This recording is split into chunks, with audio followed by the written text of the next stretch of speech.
subscribe to our YouTube channel. Be a Patriot. Support us, take your Patriot t-shirt, link in description. If you'd like to see more Patriot news, please support us by donating. Link in description.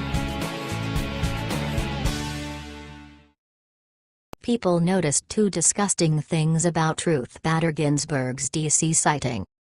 Supreme Court Justice Ruth Bader Ginsburg is a liberal feminist who abuses her power, but hopefully, her time will soon be coming to an end. After taking a closer look at what she was recently carrying in D.C., it could only be described as disgusting. The Huffington Post reports that Ginsburg made an appearance at Georgetown University's Bernstein Symposium on Thursday as part of a discussion with scholars, policymakers, and students about challenges and opportunities confronting public institutions. Ginsburg spoke in platitudes, but she did say that she would change the Electoral College, which was perhaps a dig at President Donald Trump. She also expressed her dislike of the death penalty. "If I were queen, there would be no death penalty," she said.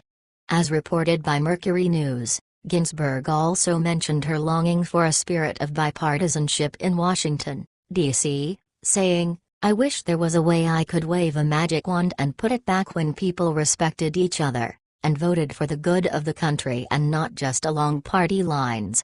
Someday there will be great representatives who will say enough of this nonsense. I hope that day comes when I'm still alive."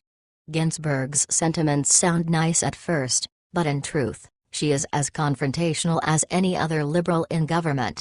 One look at her accessories at the event puts Ginsburg's left-wing hypocrisy on display in a way that is magnified by her pious words.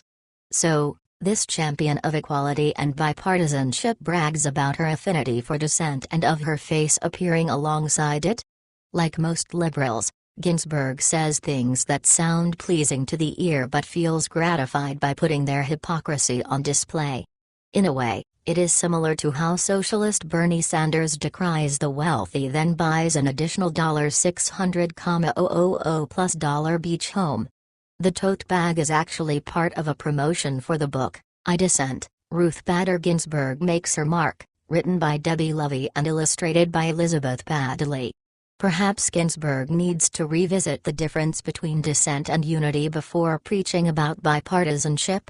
When asked Monday night at Stanford's Memorial Church what it means to live a meaningful life, Ginsburg has said, to put it simply, it means doing something outside yourself. In conversation with the university's the Reverend Professor Jane Shaw, Dean for Religious Life.